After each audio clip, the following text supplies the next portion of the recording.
আনন্দের সংবাদ, যাত্রাবাড়িতে সামাজিক জিয়াফত সফলভাবে সম্পন্ন হয়েছে। আসতে যে বলে আমার ছেলে যে ঘর থেকে বেরিয়ে গেল, তারপর আমার ছেলের লাশ আমার ঘরে ফিরলো। 2024 যেই বাংলাদেশ, সেই বাংলাদেশ ভবিষ্যৎ স্বৈরাচার বলে আর কোনো কিছু নাই।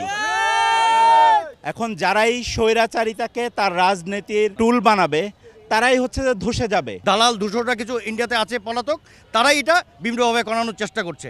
তবে আমরা যতটুকু পারি, আমরা যদি সংঘবদ্ধ থাকি, ইনশাল্লাহ তারা বেশি দূর আগাতে পারবে না। এই যে ডেলি স্টার প্রথম আলো বাংলাদেশকে জঙ্গিবাদ খোঁজা এবং ইসলামের বিরুদ্ধে যে অপপ্রচার, 2 সপ্তাহ আগে থেকে আমরা এটা হচ্ছে আমাদের প্রচারণা শুরু করছি এবং কি আমাদের কার্যক্রম শুরু করছি। কিন্তু গতকাল রাত থেকে আমাদের ডিরেক্ট আমরা যেখানে রান্না করব, এই রান্নার প্রসেসিং সব কিছু গতকালকে থেকে শুরু হয়েছে। অসহায় যারা আছে, দুস্থ যারা আছে, সবার জন্য এখানে কোনো ভেদাভেদ নেই। আমরা এখানে আমাদের ভারতীয় আগ্রাসন রুখে দিতে হবে বাংলাদেশ থেকে, এটা আপনারা দেখতে পাচ্ছেন। আমরা ভারতীয় আগ্রাসন ইতিমধ্যেই এই বাংলাদেশের মধ্যে বিভিন্ন জায়গায় বিস্তার করে আছে। এগুলোকে আমরা এখন আমরা জুলাই বিপ্লবের পরও এগুলোকে আমরা বাংলাদেশ থেকে রুখে দিতে পারিনি। সেই সাথে আমরা প্রথম আলো এবং ডেইলি স্টার এই দুইটার যারা মাহফুজ আনামার মতি আছে, এদের আমরা পদত্যাগ চাই। যে প্রত্যেকটা নিউজের মধ্যে জুলাই বিপ্লবের নিউজগুলো, সবগুলো নিউজের মধ্যে দেখছেন আপনারা যে আমাদেরকে খুনি, আমাদেরকে বিভিন্ন ট্যাগ লাগিয়ে, বিশেষভাবে যখন কোনো হুজুররা কোনো হুজুরদের ব্যাপারে নিউজ করা হতো, সেই নিউজের মধ্যে তারা জঙ্গি ট্যাগ লাগিয়ে দিত। যাত্রাবাড়ির প্রতিরোধ যোদ্ধাদের সম্মানে জিয়াফত এবং 10,000 মানুষকে খাওয়ানোর আয়োজন করা হয়েছিল। 10,000 মানুষ খাইছে। যাত্রাবাড়ি ছিল আমাদের জুলাই আগস্ট বিপ্লবের লেনিনগ্রাদ। তাই যোদ্ধা আর শহীদ পরিবারের সম্মানে এই সেলিব্রেশন, র্যালি হয়েছে, গান হয়েছে, আতশবাজি পোড়ানো হয়েছে, খাওয়া দাওয়া তো হয়েছেই। 10,000 লোককে খাওয়ানো হয়েছে সারাদিনে। তারপরে অনেক খাবার বেঁচে গেছে। এলাকার মাদ্রাসাগুলোতে দেওয়া হয়েছে খাবার। আমি অবাক হইলাম, 10,000 মানুষ তো কম না, তারপরেও খাবার বাঁচে কেমনে? আয়োজনে যারা ছিল তারা বলছে খোদা তাআলা বরকত দিচ্ছে। হয়তো দিচ্ছেন। যারা দান করছেন আমি তাদের কাছে কৃতজ্ঞতা জানাই। আধার প্রদীপ ফাউন্ডেশন বাংলাদেশ টিম কাজে সাহায্য করছে, তাদেরকেও আমি কৃতজ্ঞতা জানাই। পর্যটন কর্পোরেশনের শেফরা এসব বিনা পারিশ্রমিকে রান্না করে দিয়ে গেছেন, পর্যটন কর্পোরেশনকে আমাদের কৃতজ্ঞতা। শহীদ পরিবার যারা আসছেন তাদের কাছে কৃতজ্ঞতা। পুলিশের তরফে নিরাপত্তার জন্য ব্যবস্থা করা হয়েছে, উনারাও শহীদ পরিবারের পাশে বসে খাইছেন। এক অপূর্ব দৃশ্য। এইভাবেই অবিশ্বাস আর সন্দেহ কাটবে। আইজিপি সাহেব নিজে ফোন করে খবর নিছেন, উনারাও আমাদের কৃতজ্ঞতা। এত বড় আয়োজন আমরা করতে পারবো এটা আমরা ভাবি নাই, কিন্তু হয়ে গেল, খোদা তাআলা মিলাই দিলেন। আমি খালি ভাবতেছি খাবারে এমন বরকত আসলো কিভাবে। আমাদের এরপরের জিয়াফত রামপুরায়। আমরা তারিখ দেব তাড়াতাড়ি। রামপুরার ভাই বোনেরা রেডি হন। এইবার আসেন আসল আলাপে, গুপ্ত হত্যা নিয়ে আলাপ করি। আপনারা শুনছেন এর মধ্যে সারা দেশে গুপ্ত হত্যা হইতেছে, ছাত্ররা মারা যাইতেছে বেঘরে। কয়েকজন মারা গেছে, কেউ মার খেয়েছে, কেউ হত্যার হুমকি পাইছে। ফেসবুকে লাইভে প্রকাশ্যে আওয়ামী লীগের অমি রহমান পিয়াল হত্যার নির্দেশ দিচ্ছে। শোনেন। আমাদের এই জয় বাংলা, আমি মনে করি এই জয় বাংলার এক্সটেনশন হতে হবে ওই রকম দালালদের হত্যা করা। যে লোকগুলো আমাদের এই মেটিকুলাস প্ল্যান বলে একটা, মানে কি বলে, গেট ব্যাক বাংলাদেশ বইলা ইস্ট পাকিস্তানের দিকে ফেরত দিচ্ছে, মানে 54 বছর আগে নিয়ে যাচ্ছে। এদের বিরুদ্ধে লড়াই করতে হবে এবং দ্যাট ইজ একেবারে খুঁজে প্রতিটা গ্রামে, প্রতিটা মহল্লায় এই দালালদের হত্যা করা হলো গিয়া মিশন হওয়া উচিত। দ্যাট উইল মেক এ মুক্তিযোদ্ধা। এবং এই মুক্তিযোদ্ধার প্রথম কলেমা হচ্ছে জয় Bangla. That is the campaign we are doing. Swiss আইনে, ইউরোপিয়ান আইনে এটা অপরাধ, চরম অপরাধ। আমরা জানতে চাই বাংলাদেশের পররাষ্ট্র মন্ত্রণালয় কি করছে এটা নিয়ে। আমরা প্রকাশ্য বিবৃতি চাই। আমরা চাই পররাষ্ট্র দপ্তর সুইস অ্যাম্বাসাডারকে ডাইকা ভিডিও দেখাক সাবটাইটেল দিয়া। জানতে চাক তোমরা কি করছো। সুইজারল্যান্ডের বাংলাদেশি ডায়াসপোরা আপনাদের ট্যাক্সের পয়সায় তারা ভাতা দেওয়া হয়, সে আরেকটা দেশে সেই সুইজারল্যান্ড থেকে হত্যার হুমকি দিবে। ছাত্ররা মিছিল করতেছে, নিরাপত্তা চাইতেছে, কিন্তু ছাত্ররা কেন অমি রহমান পিয়ালের এই প্রকাশ্য হত্যার নির্দেশের বিরুদ্ধে পররাষ্ট্র মন্ত্রণালয় কি করছে তার জবাব চায় নাই। যাই হোক, আসেন আমরা দেখি হামলাগুলো কারা করতেছে। আমি মনে করি না যে অমি রহমান পিয়ালের হুমকিতে বাংলাদেশে কেউ কিছু করবে। ওই ক্ষমতা ওই হ্যাডম অমি পিয়ালের নাই। রাজনীতিতে এইসব ভাব নিতে হয়, সে নিছে। এই ভাব ওর পশ্চাতে হামদায় দিতে হবে। সেটা পররাষ্ট্র মন্ত্রণালয় করুক, না করলে আমরা দেখব। তবে যা রটতেছে তার মধ্যে কিছু ঘটনা আছে যা নিজেদের মধ্যে মারামারি, ছিনতাই আবার কিছু সত্যি সত্যি গুপ্ত হত্যা। এর মধ্যে আমি সাদমান বলে একটা ছেলে, এই যে লড়াইয়ের ফ্রন্টলাইনার, তার একটা স্ট্যাটাস দেখলাম যে তার উপরে হামলা হয়েছে আর সে মৃত্যু ভয় করতেছে। আমার যেহেতু তার সাথে যোগাযোগ আছে এবং ওই ছেলেটার ভিডিও আমি ইউজ করছি, কিন্তু ছেলেটাকে পুলিশ আর্মার্ড কার পেইন্ট দিয়া অকার্যকর করে দখল করে নেওয়া সেই যুবক। দেখেন,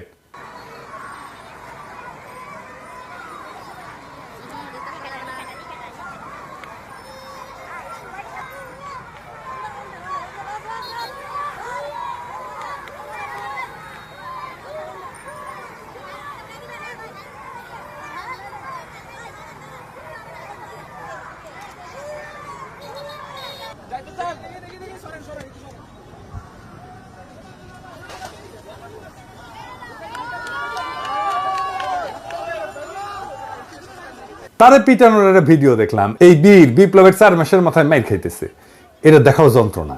যাই হোক, ওর সাথে কথা কইলাম, সে বলল বিস্তারিত, সেটা আপনারা ভিডিওতেই দেখেন, শুনেন। আসসালামু আলাইকুম, আমি সৈয়দ সাদমান সাকিব, আমি ইউল্যাবের একজন স্টুডেন্ট। গত 1 ডিসেম্বরের যে একটা ঘটনা ঘটে, আমার উপরে কিছু বড় ভাইরা, আসলে আমার ইউনিভার্সিটির সিনিয়র বড় ভাই তারা, তো তাদের সাথে বাকবিতণ্ডা এবং একটু ভুল বোঝাবুঝির কারণে আমাদের মধ্যে একটু রেষারেষি হয় এবং মারামারির পর্যায়ে চলে যায় বিষয়টা। তো সেই জায়গা থেকে আসলে অনেক ঘটনা অনেক দিকে চলে যায়, অনেকে অনেকভাবে জিনিসটাকে মিস ইন্টারপ্রেট করা শুরু করে। কয় তারিখ? 20 তারিখ। আজকে 20 তারিখ আমরা সবাই একত্রিত হয়েছি বিষয়টার সমঝোতার দিকে, কিভাবে আগানো যায়, কিভাবে জিনিসটা মিউচুয়াল করা যায়, সেজন্য আমরা আজকে একত্রিত হয়েছি। এখানে কিছু বিষয় আসলে আসছে, সেটা হচ্ছে 1-2 দিন আগে আমি একটা পোস্ট দিয়েছিলাম। তো এই পোস্টের কারণে হয়তো বা অনেকে ভাবতেছে যে তারা ছাত্রলীগ, যেটা আসলে কতটুকু সত্য কি মিথ্যা সেটা কেউই বিচার করতেছে না।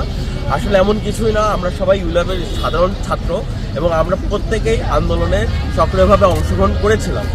এবং হয়তোবা হইতে পারে যে এই ঘটনার প্রেক্ষিতে বাইরের অনেক থার্ড পার্টি বা যারা আসলে ছাত্রলীগের সাথে জড়িত, তারা এই ঘটনাটার সুবিধা নেওয়ার চেষ্টা করতেছে। তা আমি বলবো আপনারা এই ঘটনায় কান দিবেন না। এবং আরেকটা বিষয় যেটা, যে যখন আসলে আমাদের মধ্যে ঝামেলাটা হয়, সেখানে তাদের কাছে একটা ইনফরমেশন আসে, সেই ইনফরমেশনের ভিত্তিতে আসলে তারা আমার সাথে রাগারাগি করে বা মারপিটের পর্যায়ে যায়। তো এই বিষয়ে আমি একটু অনুরোধ করবো বড় ভাই যারা ছিলেন ওই ঘটনার সময়, আসলে চাঁদাবাজির বিষয়টা একটা এলিগেশন আসে সাধারণ শিক্ষার্থীদের কাছে, যে যে একটা চাঁদাবাজের একটা এলিগেশন আসে, কিন্তু এটা আসলে যাচাই করে দেখা হয়েছে এটা আসলে কোনো ভিত্তিহীন, এটার কোনো ইয়া নাই, এটার সাথে কোনো সম্পৃক্ততা নাই। আমাদের শ্রদ্ধেয় বড় ভাই যে তারেক মনোয়ার ভাই, উনি সদস্য সচিব মোহাম্মদপুর থানা নাগরিক কমিটি। তো ভাইয়া নিজে থেকে আসলে বিষয়টা সমাধান, নিজে দাঁড়িয়ে থেকে বিষয়টা সমাধান করে দিয়েছে। এখন থেকে আমরা যেটাই বলবো, আমরা সবাই আসলে ইউলেবিয়ান, আমাদের মধ্যে কোনো ভেদাভেদ নাই। ভাই নিজে থেকে বিষয়টা আসলে প্রবলেমটা পুরো সলভ করে দিয়েছে। সবাইকে ধন্যবাদ। তার মানে পুরোটাই ভুল বোঝাবুঝি, দুই পক্ষই আন্দোলনের শক্তি। এখন যারা মারছে তাদেরকে বলি, মারপিট পর্যন্ত যায় কেন ভাই? এখন বলতেছো যে চামদার অভিযোগ সত্য না, তাহলে মারতে গেলা কেন? সত্য মিথ্যা যাচাই না করে কাজ করবা না, কেউ না, কোথাও না। এরপরে কিন্তু মাপ চাইয়া পার পাবে না, নিজেরা মিউচুয়াল করে নিতে পারো, কিন্তু মাপ চাইয়া পার পাবে না। আমি ধরবো। আরেকটা টার্গেট কিলিং এর খবর অ্যানালাইসিস করলাম একজন সমন্বয়ের অনুসন্ধান থেকে দেখি।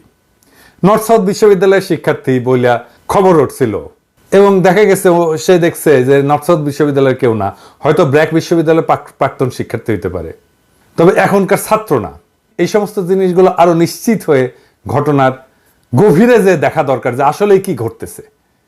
আবার বলতেছে 3 দিন আগের এআইইউবি শিক্ষার্থী ঘটনায় টার্গেট কিলিং এর শিকার বলে ছড়ানো হয়েছে।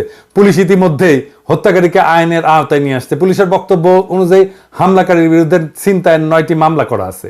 সুতরাং হামলাকারী ছিনতাই রিলেটেড কারণে এই ঘটনা ঘটাইছে বলে অনুমান করা যায়। তৃতীয় ঘটনা স্টেট ইউনিভার্সিটির শিক্ষার্থী, এখানে ছড়ানো হয়েছে যে ভারত বিরোধী পোস্টের জন্য হয়তো তাকে টার্গেট কিলিং করা হয়েছে তার ফেসবুক পোস্ট দেখা, কিন্তু এটা নিতান্তই ছিনতাইয়ের ঘটনা এবং ছিনতাইকারী হত্যাকারী ধরাও পড়ছে। তো ছাত্রলীগের হামলা কিন্তু আছে। কিছুক্ষণ আগে খবর পেলাম আসলে ছাত্রদল নেতাকে কুপায় হত্যার চেষ্টা করা হয়েছে। টার্গেট কিলিং বা গুপ্ত হত্যা হচ্ছে বলে আমি মনে করি। আওয়ামী লীগের ইতিহাস তাই বলে, তারা সব সময় ইতিহাসে করে আসছে। আওয়ামী লীগের খুন, জখম, হত্যা, সন্ত্রাসের সক্ষমতা আছে। তাদের সেই ক্যাডার বাহিনী আছে, অস্ত্র আছে, এবং তাদের সেই নির্মমতা আছে, সেই বর্বরতা আছে। এটারে ছোট কইরা দেখবেন না, সে আগেও এটা করছে। তবে আরো কয়েকদিন লাগবে এটার প্যাটার্ন বুঝতে। খুব সম্ভাবনা আছে আওয়ামী লীগ অর্থাৎ তার গণসংগঠনগুলা, police, Ansar, Chhatra League, BJP, NSI, আর্মির মধ্যে থাকা তাদের লোকজন এবং ইন্ডিয়ান নানা ধরনের এজেন্টরা এই অপারেশন চালাচ্ছে বলে আমি মনে করি। আওয়ামী লীগ কিভাবে প্রতিহিংসা নেয় তার একটা ঘটনা আপনাদেরকে বলি। 1974-এর দুর্ভিক্ষে বাসন্তীর একটা আইকনিক জাল পরা ছবি ছাপা হয় ইত্তেফাকে। সেরা জালটা গায়ে জড়ায় কলার থোর সংগ্রহ করতেছে অনাহারী বাসন্তী, তার পাশে দুর্গতি নামের ছিন্ন জাল পরা বাসন্তীর বোন। ইত্তেফাকে ছাপা হওয়ার পরে সারা দুনিয়া চমকায় যায়।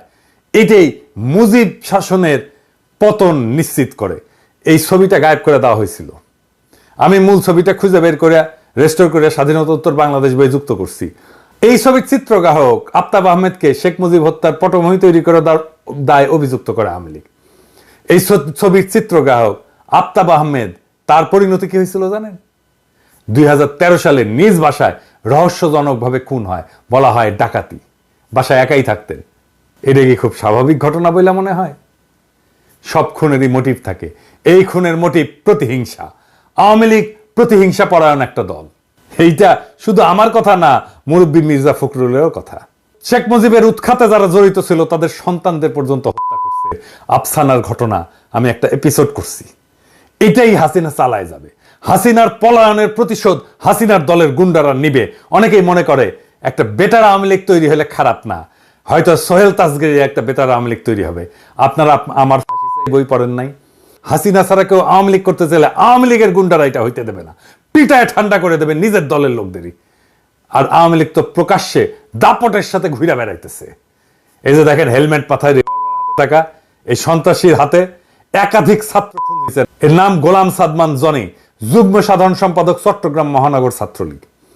আশ্চর্যের খবর হইল বুদ্ধিজীবী দিবসে রায়ের বাজার বদ্ধভূমিতে শ্রদ্ধা জানাইতে গেছিল এই পোলা। এরা ফিরে আসছে কাদের শক্তিতে? আমি একটা জরিপ করছিলাম, প্রায় 5 লাখ লোক ভোট দিছে। 77% লোক বলছে বিএনপির আশ্রয় প্রশ্রয়ে ফিরছে এরা। তাহলে এখন কি করণীয়? এইভাবেই মাইর খেয়ে যাবে আমাদের ছেলেরা? ছাত্রদের এবং জুলাই আগস্ট বিপ্লবের সকল বিপ্লবী শক্তিকে রক্ষা করতে হবে। এটা আমাদের একমাত্র প্রধান কর্তব্য এখন। যদিও কিছু বিজ্ঞজন এটারে বিপ্লব বলতেই নারাজ। তাদের যায় বলেন না এই রক্তপাত কিভাবে বন্ধ হবে? আমরা নাকি অরাজকত করি। বিশেষ করে আমার নামে কি বিপুল ঘৃণা চড়ানো হয়েছে দিনের পর দিন, কতদিন ধরে দেখছেন তো। আমি নাকি অরাজকতা করতেছি। আমার নাম দিছে এনার্কি ভট্টাচার্য। চিন্তা করেন, নাম হয়ে গেল আমি নাকি মব উস্কাইতেছি। বিপ্লবী জনতা হয়ে গেল মব। ক্ষমতা পেয়ে গেছে তো মাদারবোর্ড সুশীলদের এখন বিপ্লবী জনতার দরকার নাই, তারা এখন নিছকই মব। এই বাঙ্গু সুশীলদের মাইর না দিলে এটা সোজা হয় না। 3টা জিনিস কাজ করে এদের জন্য। মাইর, 3rd ডিগ্রি মাইর, একেবারে গাই অথবা সারদা একাডেমির ঘোড়া দিয়া গোয়া মারাবেন, ঠিক হয়ে যাবে এগুলা। এই যে এটারে বিপ্লব বললো না, সেই জন্যই এই বিপ্লবটাকে বিপ্লব বলে গঠন করা গেল না কিছু মাদারবোর্ডের জন্য। যে কোনো বিপ্লবের পরে পুলিশ, আর্মি বা মিলিশিয়া তৈরি হয় বিপ্লবী শক্তিকে দিয়া। এমনকি শেখ মুজিব করছে। শেখ মুজিব রক্ষী বাহিনী তৈরি করছে, মিলিশিয়া বাহিনী তৈরি করছে মুজিব বাহিনী দিয়া। আমি 21শে আগস্ট ছাত্রদের দিয়ে মিলিশিয়া তৈরি করতে লিখছিলাম, বলছিলাম যেই পুলিশ চলে গেছে এদের ফেরায় আনার কোনোই দরকার ছিল না। পাড়ায় মহল্লায় 18 থেকে 28 বছর বয়সীদের দিয়া আইন শৃঙ্খলা রক্ষা কমিটি বানাইতে হইতো। তারাই আইন শৃঙ্খলা রক্ষা করত। এদের পর্যায়ক্রমে প্রশিক্ষণ দিয়া পুলিশে আত্মীকরণ করতে হতো। এখনো এটা করা সম্ভব। আমি বলছিলাম এই দুর্নীতিগ্রস্ত, ট্রিগার হ্যাপি, রক্তপিপাসু পুলিশ বাহিনী আগামীর বাংলাদেশের কোনো কাজেই আসবে না। এই পুলিশ বাহিনীকে ফিরে আনা হয়েছে। বিপ্লবী ছাত্রদের হাতে অস্ত্র দিয়ে মিলিশিয়া বানাইলে আজকে বেঘরে মরতে হইতো না। আমি বলছিলাম পাড়ায় পাড়ায় কমিটি করে ফেলতে। বিপ্লবের পর পর কেউ করে নাই। ছাত্ররা বলছে এটার মধ্যে নাকি ছাত্রদল, ছাত্র শিবির ঢুকে যাবে। আমি বলছিলাম উপজেলা, জেলা, বিভাগ, তারপরে জাতীয় সমাবেশ করতে, করে নাই। বলছিলাম বিজয়কে সেলিব্রেট করতে, করে নাই। সারা দুনিয়ায় কোনো বিজয় সেলিব্রেশন হয় না প্যারিস ছাড়া, শুধুমাত্র প্যারিসে হয়েছে 5ই আগস্ট। এই যে এইটা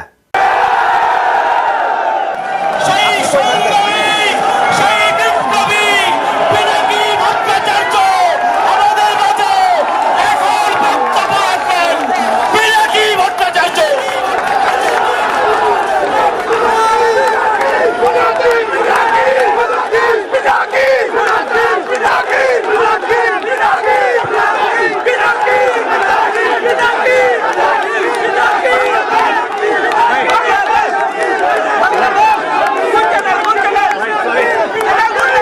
দেশবাসী, বলছিলাম ছাত্র সংসদ নির্বাচন করে ফেলতে, করে নাই। বলছিলাম স্থানীয় সরকার নির্বাচন করে ফেলতে, করে নাই। পুরা বিপ্লবী শক্তি অসংগঠিত হয়েছে দিনে দিনে ক্রমাগত, আর আওয়ামী লীগ সংগঠিত হয়েছে। এই গুপ্ত হত্যা চালাবে আওয়ামী লীগ, বিপ্লবী শক্তিকে টেরোরাইজ করতে, নিশ্চিহ্ন করতে, মাঠ থেকে সরাই দিতে। রাজনীতি কোনো সুশীল কাজ না, লড়াইয়ে রক্ত দিতে হয়, বিজয় রক্ত দিয়ে রক্ষা করতে হয়। এই প্রসঙ্গে একটা গল্প বলি, আমার নিজের গল্প। মেডিকেল কলেজে ফার্স্ট ইয়ারের ছাত্র, কমিউনিস্ট পার্টিতে জয়েন করছি। কমিউনিস্ট পার্টির যেটা প্রথম ধাপ, ওইটা বলে হচ্ছে গ্রুপ মেম্বার। তো সেই ধাপে আছি, গ্রুপ মেম্বারদের ট্রেনিং দেওয়া হয়, নানা পড়াশোনা করানো হয়, নানা বিষয়ে পার্টি কালচার ট্রেনিং দেওয়া হয়। এর মধ্যে পড়ানো হইতেছে পার্টির ইতিহাস, সংগ্রামের ইতিহাস, পড়ানো হলো ইলামৈত্রের ইতিহাস, নাচলের ইলামৈত্র। সাঁওতাল বিদ্রোহ করছিল, কিভাবে লড়াই করলো, কিভাবে নির্যাতিত হলো, সেই নির্যাতনের মর্মস্পর্শী ঘটনা বলা হইতেছে, যে ইলামিত্রের যৌনাঙ্গের মধ্যে গরম ঢুকায় দেওয়া হয়েছিল। এবং এই মর্মস্পর্শী বর্ণনা শোনার সময় গাছিরা উঠছে, মনে হয়েছে মাইরা ফেলি ওই দারোগারে। তো এই দারোগা কাজ করছিল, আমি জিজ্ঞেস করলাম ওই দারোগারে কেন খাইয়া দেওয়া হলো না?